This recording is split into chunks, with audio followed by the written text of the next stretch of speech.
Varicose veins కి సరైన చికిత్స కోసం సంప్రదించండి ఎవిస్ హాస్పిటల్.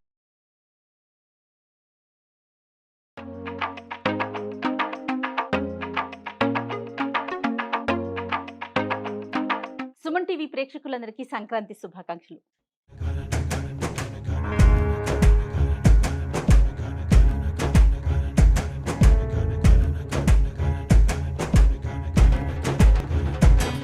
సంక్రాంతికి మనమంతా అరిసెలు, చెక్కినాలు, అలాగే కజ్జికాయలు, రకరకాల పిండి వంటలు చేసుకుంటాం కదా.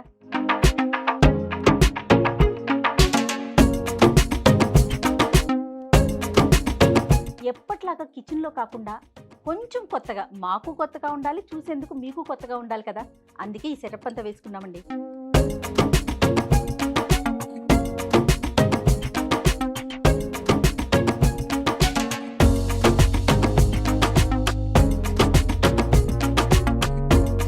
సో నాతో పాటు రమ్మగారు కూడా రెడీగా ఉన్నారు. ఫస్ట్ ఏం పిండి వంట చేసి చూపిస్తున్నారు, దానికి అసలు ఏమేం కావాలి రమ్మగారిని అడిగే తెలుసుకుందాం. రమ్మగారు ఏంటండి, ఏం చేస్తున్నారు? ఏం పిండి వంట చేసి చూపించబోతున్నారు మాకు? బెల్లం వేసుకుని అరిసెలు చేసుకుందాము. ఓ సూపర్. పండక్కి మామూలుగా అరిసెలు చేసుకున్నాం, కొత్త బియ్యం వస్తాయని. అవును. అయితే ఇప్పుడు కొత్త బియ్యంతో ఎవరు చేస్తున్నారు? ఎక్కడ కుదరట్లేదు కదా. అదే అందుకని మనం ఏం చేద్దామంటే మామూలు బియ్యంతో కాకుండా రేషన్ బియ్యంతో, ఇవి దొరుకుతాయి, కంట్రోల్ బియ్యం దొరుకుతాయి కదా, వాటితో చాలా బాగా వస్తుంది. ప్రతి వాళ్ళు అదే చెప్తారు. ఇది వరకు లేదు. ఇది వరకు మేము ఏం చేసేవాళ్ళం అంటే బ్రౌన్ రైస్ మనం ఇంట్లో ఒక పట్టు బియ్యం వాడుకుంటాం, దాంతో చేసుకునేవాళ్ళం. ఇప్పుడు ఇది దొరుకుతున్నాయి కదా, ఇప్పుడు అవకాశం ఉంది. ఒక 5-6 ఏళ్ళుగా కంట్రోల్ బియ్యంతో చేస్తుంది. బాగుంటాయండి. బాగుంటాయి అంటే పిండి బాగా వస్తుంది అనమాట. ఓకే, అందుకని అలా చెప్తారు. అయితే పంచదార అరిసెలు, బెల్లం అరిసెలు రెండు వేరు వేరు రకాలు చేస్తాం. పంచదార అరిసెలు తెల్లగా ఉంటాయి, పళక్కమని విరుగుతాయి. బెల్లం అరిసెలు కొంచెం మృదువుగా వస్తాయి. బెల్లమే వేసుకుని కొంచెం పంచదార వేసుకుంటే మనకేంటంటే మృదువుగానే ఉంటుంది, ముక్క చక్కగా విరుగుతుంది, పాకం బాగా వస్తుంది. అయితే బియ్యం మనం ఏంటంటే కొలత ఎట్లా పెట్టుకోవాలి, 1 కేజీ చేయదలుచుకున్నాం అనుకో, 1.5 కేజీ బియ్య పిండి ఉండాలి మన దగ్గర. పిండి ఎక్కువ ఉండాలి. ఒక్కొక్కసారి బెల్లంలో పాకం జవుకొస్తే పిండి లేకపోతే ఇబ్బంది పడిపోతుంది. అవును, అందుకని ఎక్స్ట్రా పిండి పెట్టుకోవాలి. ఏ కొలత చేసినా మనం కిలో చేయదలుచుకుంటే 1.5 కిలో బియ్యం కడిగి పెట్టుకోవటం, కాస్త పిండి మిగిలితే ఇంకే దేనికైనా వాడుకుంటాం. పిండి మాత్రం పక్కన ఉండాలన్నమాట. తప్పకుండా కేజీకి కేజీ. ఇప్పుడు మనం 1 కిలో పిండే ఉంటే ఓ 750 గ్రాములు 800 గ్రాములు అట్లాగే మనం బెల్లం పెట్టుకోవాలి. ఇది అలవాటుగా చేస్తూ ఉంటే అదే వస్తుంది. మొదటిసారి కాస్త అయోమయం అంధకారం లాగా ఉంటుంది, ఏం చేస్తున్నాను రా దేవుడా అని. ఎందుకంటే అరిసెల పాకము దీంట్లో ఉన్న ప్రతిభ అంతా ఒక క్షణంలో ఉంది. ఒకటే క్షణం. ఆ ఒక్క క్షణము దాటిందా చెడిందే. ముందు చేసినా కూడా అంత బాగా రాదు, కరెక్ట్ పాకం రావాలి. అందుకని ఎవరైనా కొంచెం తల నెరిసిన వాళ్ళు, నా పోటీ వాళ్ళు కూడా చాలరు, కొంచెం బాగా తలకాయ నెరిసిన వాళ్ళని పెట్టుకోవాలి. 800 గ్రాములు బెల్లం వేసుకుంటున్నాం మనం. అంటే కేజీ చేయదలుచుకున్నాం కదా. దీంట్లో ఓ 2-3 స్పూన్ల పంచదార వేద్దాం. షుగర్ వేస్తే బాగుంటుంది. ఓకే. తర్వాత నీళ్లు, దీనికి పెద్ద నీటి కొలత ఏమి ఉండదండి, కొంచెం బెల్లం కరగటానికి సరిపడా. ఎందుకంటే మనం ఈ బెల్లాలని నమ్మడానికి వీల్లేదు, పాకం రావాలి కదా. మరి కాసిన నీళ్ళు పోసామనుకో ఎంతసేపటికి పాకం రాదు. అందుకని కొంచెం తక్కువగా నీళ్లు, మనం బెల్లం కరిగి దాన్ని వడబోసేందుకు వీలుగా మాత్రమే పోసుకోవాలి నీళ్ళు. ఓకే. మీరు చేస్తారా రమ్మగారు అరిసెలు? అరిసెలు చేస్తాను. పాకం ఎవరైనా పెద్దవాళ్ళు పట్టేస్తే పిల్లలు మేము ఎప్పుడు నేను నూనెలో వేసే పను, నొక్కే పను, తీసే పను, ఉండలు తట్టే పను, ఆ పని చాలా ఏళ్ళు అదే చేశాను. బాగా పెద్దయ్యా కూడా అమ్మ పెద్దకయ్యో పాకం దగ్గరుండి చూసేసేవాళ్ళు, ఆ తర్వాత చేసేవాళ్ళం. సొంతంగా చేసుకోవటం మొదలెట్టాక అలా 10 కేజీలు 5 కేజీలు చేయటం లేదు. అప్పుడు సేర్లు లెక్క 5 సేర్లు అట్లా చేసేవాళ్ళు. బోల్డెన్ అరిసెలు పిండి కొట్టించి మరీ చేసేవాళ్ళు. పిండి కొట్టించేవాళ్ళు. పిండి అంటే ఇప్పుడు ఇది కనుక మనం ఈ బియ్యం నానబెట్టుకుంటాం, ఈ నానబెట్టిన తడి బియ్యంతో అరిసెలు చేసుకోవాలి. నానబెట్టిన బియ్యాన్ని మనం గిర్నీలో కనుక తడి బియ్యం పట్టిస్తే చాలా మృదువుగా వస్తాయి, బాగా వస్తాయి. మిక్సీలో కూడా చేసుకోవచ్చు, మనకు అంత అవకాశం లేదనుకోండి ఇంకా మిక్సీయే గతి. తడి బియ్యం పట్టడానికి మనకు దొరుకుతున్నారు రమ్మగారు, పిండి మరలు ఉంటున్నాయి. దొరికితే మంచిది, సంతోషం. దొరకని పక్షంలో మనం ఇంట్లోనే పిండి గ్రైండ్ చేసేసుకోవటం. ఇది ఎట్లా చేయాలంటే టైం ఎక్కువ ఇవ్వకూడదు. పిండి గ్రైండ్ చేసేసుకోవటం, జల్లించేసుకోవటం. ఆ తడి పిండి ఆరిపోకుండా దాని మీద ఒక తెల్లటి బట్ట పిండేసి దాని మీద పిండి మీద వేసేయాలి. పిండి ఆరిపోయిందంటే అరిసెలు సరిగా రావు, అవును, పాకం రాదు. ఎప్పుడు అరిసెకి ఒంటరి పట్టున మొదలు పెట్టకూడదు. మాలాగా ఇద్దరు కూడా కాదు, ముగ్గురు కనీసం ఉండాలి. మూడో మనిషి ఉంటేనే అరిసె బాగా అవును కుదురుతుంది. అవును అంటే సినిమాటిక్గా చేసేయటము అంటే ఒకళ్ళు ఇద్దరే చేస్తామనుకోండి, అంత బాగా రాదు, సరిగా కుదరదు కూడా. కొంచెం ఇల్లంతా కూడా ఆగమవుతుంది ఈ ఇలా పనితో. తాపీగా కూర్చొని కదా రమ్మగారు. అవును. కొంచెం ఊళ్ళల్లో ఏం చేస్తారంటే పాకం పట్టేస్తే ఒక 5-6 కలిసి చేసుకుంటారు. చేసుకుంటారు. అవును. పెళ్ళిళ్ళప్పుడు అప్పుడు చేసేవాళ్ళు కదా, ఒక 6-5 అట్లా కూర్చుంటే ఒకళ్ళు ఒత్తేవాళ్ళు, ఒకళ్ళు వేయించేవాళ్ళు, ఇంకోళ్ళు తీసేవాళ్ళు, నాలుగో వాళ్ళు దాన్ని కొత్త నూనె తీసేయాలి కదా. వీటిలో నూనె ఎక్కువ ఉంటుంది. ఈ నూనె తీసే ప్రోగ్రామ్ పెద్ద ప్రోగ్రామ్ అన్నమాట. నేతర్సులు కూడా చేసుకుంటాం కదండి. నేతరసలు కూడా చేసుకోవచ్చు. అంటే ఈ పెట్టిన నూనెలో మా ఇంట్లో చాలా పాడుండేది కానీ జయ, నా చిన్నప్పుడు ఎప్పుడు నేతితోటి వంటకాలు మేము చేసేవాళ్ళం కాదు. మా అమ్మ అంత నెయ్యి వేసేది అరిసెల నూనెలో తప్ప, పొరపాటును కూడా నెయ్యి జబ్బు అని ఒక డౌట్. కాగిన నెయ్యి అంత మంచిది కాదనుకో. మామూలు అరిసె తిన్నప్పుడు అరిగినంతగా నేతరసలు నేతర్సులు తేన్పులు వస్తానే ఉంటాయండి. అరగవు.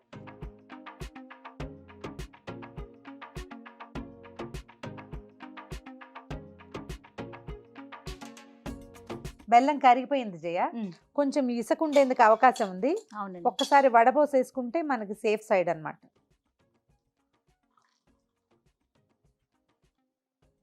పెద్దగా లేదు కానీ మన తృప్తి కోసం. ఇదిగో ఇదిగో ఓ గిన్నెలో ఉందండి. గిన్నెలో ఒకసారి కడిగేసి మళ్ళీ పాకం పెట్టుకో. అట్లా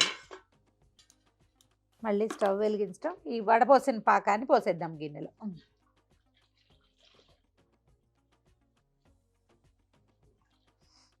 ఇప్పుడు ఇంకా పాకాన్ని తెరలనిచ్చి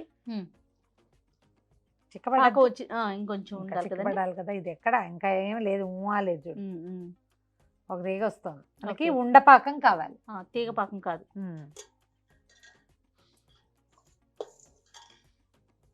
ఇలా చెక్ చేసుకుంటాం కదండి నీళ్ళల్లో. నీటిలో చెక్ చేసుకోవచ్చు. ఇంకొంచెం రావాలిగా ఇది.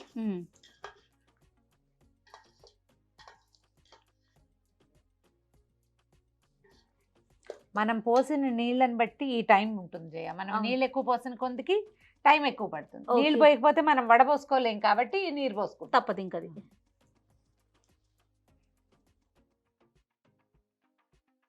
పాకం వచ్చిందేమో చూద్దామా. చూడండి అమ్మ. దగ్గరకు వచ్చేసినట్టు కనపడుతుంది చూడు.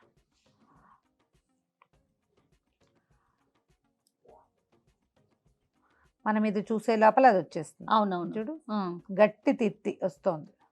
చాలండి ఈ మాత్రం. ఇంకొక క్షణం ఉంటే సరిపోతుంది. ఓకే చూడు, కానీ క్షణాలతోనే లెక్క కదండి. దగ్గరకు వచ్చేసింది కదా. కొంచెం నెయ్యి, 1 స్పూను లేదా 2 స్పూన్లు నెయ్యి వేయటం. సిమ్లో పెట్టుకోండి పొయ్యి. తర్వాత ఏలక పొడి, ఇదిగో 1 స్పూను 2 స్పూన్ల యాలకుల పొడి. ఏలకల పొడి వేసుకోవటం. స్టవ్ సిమ్లో పెట్టి పిండి పోసేది. ఓకే.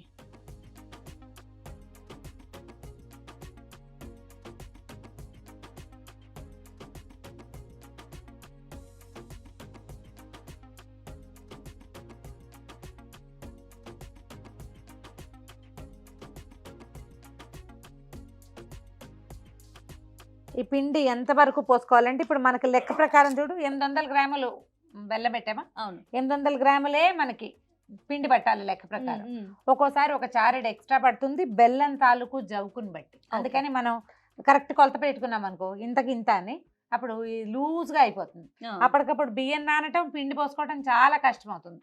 ఎప్పుడు కూడా ఒక 1/2 కిలో కంటే ఎక్స్ట్రా మన దగ్గర పక్కన తడి పిండి ఉంచుకోవాలి. ఇది ఎట్లా అంటే ఈ గరిటెలో నుంచి ఆగి ఆగి పడాలి. ఇది కరెక్ట్ పాళం.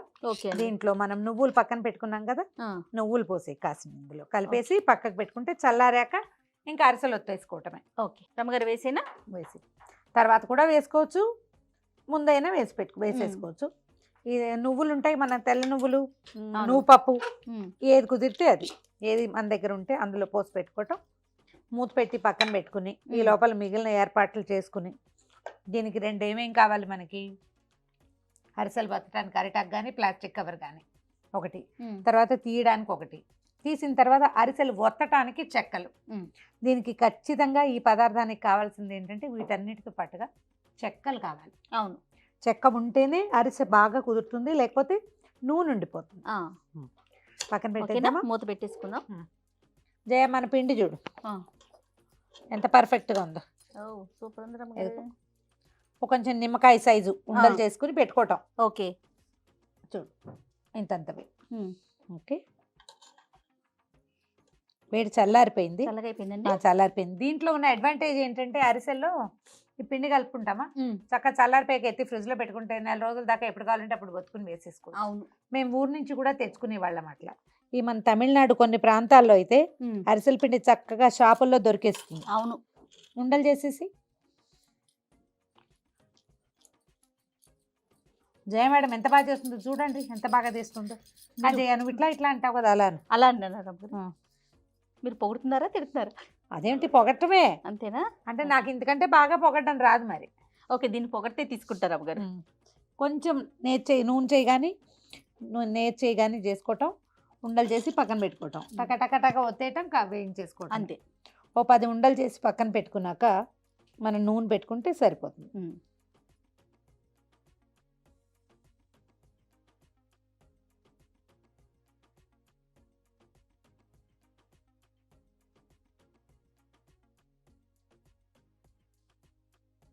చూడండి అమ్మగారు సైజ్ చాలా. ఇంకొంచెం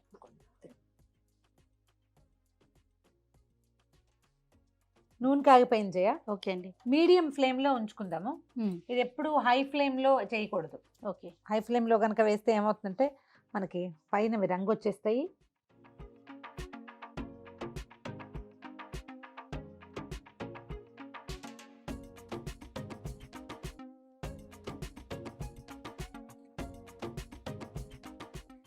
పూరీలాగా వచ్చేస్తాయి జయ పైకి. ఇది పూరీలాగా పొంగితే మనకి బాగా పిండి పాళం కరెక్ట్గా వచ్చినట్టు. ఓకే. అవి ఎంత పొంగితే అంత బాగుంటాయి.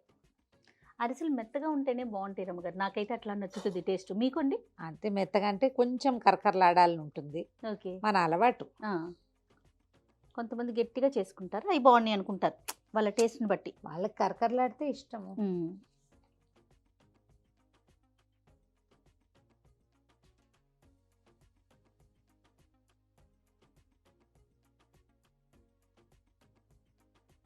చూడు మంచి రంగు వచ్చాక దీన్ని మామూలుగా ఏంటంటే అరిసెలకి ఒక ప్రత్యేకమైన గరిటెలు ఉండేవి జయ, ఫ్లాట్గా ఉంటాయి. ఓకే. అయితే ఫ్లాట్ గరిటెలతోటే ఇది రాదు మనకి. ఏదో ఒక గరిటె మన వెసులుబాటు ఉంటే పాతకాలంలో లాగా మన దగ్గర మంచిది. దీన్ని ఒత్తేసేయాలి, నూనెలో ఒత్తేసి అప్పుడు మనం చెక్కలు పెట్టుకుంటాం కదా, అవును, వాటి మీదకి ట్రాన్స్ఫర్ చేసుకోవాలి. ఈ అరిసె చెక్కని ఒత్తటం చాలా ఇంపార్టెంట్. ఒత్తేసరికల్లా ఏమవుతుంది చూడు అట్లా షేప్ వస్తుంది కరెక్ట్గా. అవును. తర్వాత నూనె ఎక్స్ట్రా ఏది ఉందో అది బయటకు వచ్చేస్తుంది అనమాట. ఒత్తాక దాన్ని తీసి అలాగా పక్కకు పెట్టేసుకోవటమే. ఓకే. అట్లా ఈ పనులకి 2-3 ఉండాలని చెప్పింది. ఎందుకంటే ఒకళ్ళు తీసేవాళ్ళు, ఒకళ్ళు వేసేవాళ్ళు, ఒకళ్ళు ఒత్తేవాళ్ళు, అలా కావాలన్నమాట మనకి. అవును. ఇందులో చూడు నూనె ఉండిపోతుంది. మా చిన్నప్పుడు పెళ్ళిళ్ళల్లో అరిసెలు ఇచ్చేవాళ్ళు కదా, ఆ అరిసెల డబ్బాల్లో అడుగున నూనె అలా నూనె ఉండిపోవటం చూసేవాళ్ళం అనమాట. దీనికి ఏంటంటే మెథడ్ ఒత్తటమే బెస్ట్ మెథడ్. ఓకే. ఒత్తేసాక దాన్ని తీసి పక్కకు పెట్టేసుకోవటం. ఇది చూడు ఎట్లా వచ్చిందో అలా వచ్చి కరెక్ట్గా. కొంచెం గోల్డెన్ బ్రౌన్లోకి రావాలి రమ్మగారు. అరిసె రంగు దీనికి ఒక బంగారపు రంగు ఉంటుంది కదా, అది టకా టకా టకా టకా వచ్చేస్తాయి. మనం అందుకని చిన్న పాత్ర పెట్టుకుని ఇద్దరమే ఉన్నాం అనుకో, ఓకే, అప్పుడు ఏం చేయాలంటే చిన్నది పెట్టుకోవటము, ఒకదాని వెనకాల ఒకటి తీసుకోవాలన్నమాట. ఇప్పుడు మన ప్రాబ్లం ఏంటంటే 2 ఒకేసారి వేస్తే తీయలేకపోతాం. అవునవును.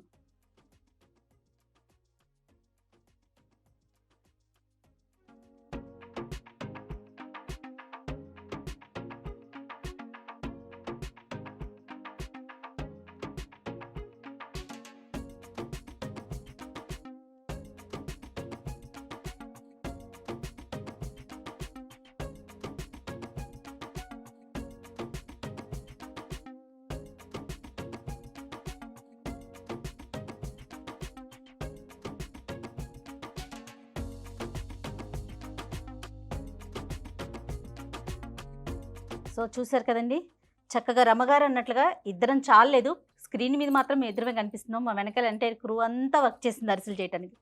మీరు కూడా మీ కుటుంబంలో ఫ్యామిలీలో ఎంతమంది ఉంటే అంతమందిని వాడేసేయండి. పిల్లలతో జాగ్రత్త, చక్కగా అరిసెలు చేసుకోండి. ఈ సంక్రాంతి పండుగను ఎంజాయ్ చేయండి. ఏం రమ్మగారు? ఒకసారి పాకం చేసి పెట్టుకుంటే 10-15 రోజులు నిల్వ ఉంటుంది. కావాల్సినన్ని ఈ పూట చేసుకోవటము, మళ్ళీ ఫ్రిడ్జ్లో పెట్టుకుని మళ్ళీ ఎప్పుడు కావాలనుకుంటే అప్పుడు చేసుకోండి. ఫ్రిడ్జ్లో నుంచి తీసి 1 గంట ముందు బయట పెడితే చక్కగా చేసేసుకోవచ్చు. జస్ట్ చిన్న పాత్ర పెట్టుకుంటే సరిపోతుంది, చకచకా చేసేసుకోవచ్చు. లాస్ట్ వన్ వేసేస్తారా? వేసేద్దాం. రైట్. సో ఫైనల్గా పాకం చేసి పెట్టుకోండి. ఓ 15 రోజులు 20 రోజులు ఉంచుకోవచ్చు. ఇంటిలి పాదని ఇన్వాల్వ్ చేయండి. ఒకళ్ళో ఇద్దరు ఉంటే ఈ వ్యవహారాన్ని కుదరదు. కొంచెం ఉంటే ఇప్పుడు ఒకవేళ మన దగ్గర పాకం ఉందనుకో, కొద్దిగా కాసిన ఒక 15-10 మనం ఒక్కళ్ళమే చేసుకోవచ్చు. ట్రై చేసి చూడండి. ఇది ఒక ట్రయల్. దీంతో జయ చెప్పింది క్రూ మొత్తం అంతా ఉంది అనమాట ఈ పనిలో. ఎస్. సో మరి ప్రేక్షకులందరికీ మరొకసారి సంక్రాంతి శుభాకాంక్షలు.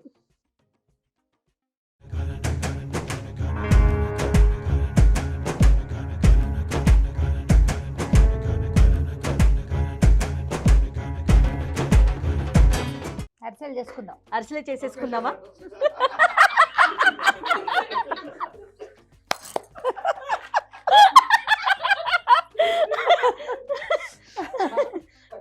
తిరిగినంత సేపు తిరిగారు రమ్మగారు. తిరగాల ఈ చీర ఒకటి ఇక్కడ ఓపెన్ అయింది కదా, ఇది కనపడుతుంది.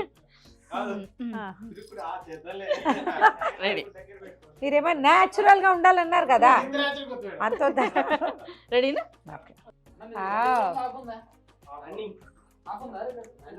సరిపోయిందా స్వీట్?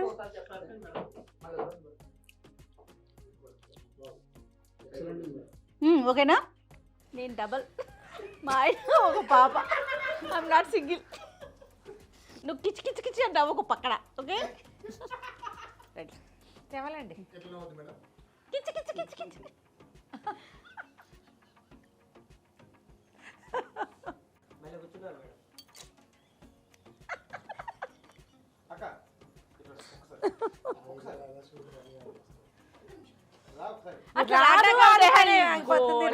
గోల ఇందాకని చెప్తాను, డిస్టర్బ్ చేయొద్దని. వాడెవరినో ఇంకోటి బిల్లు, ఇంకా ఎవరు లేరు అక్కడ. ఓబులేస్తున్నారు. టీ తాగండి బాబు, ప్లీజ్ టీ తాగండి రా నాయన.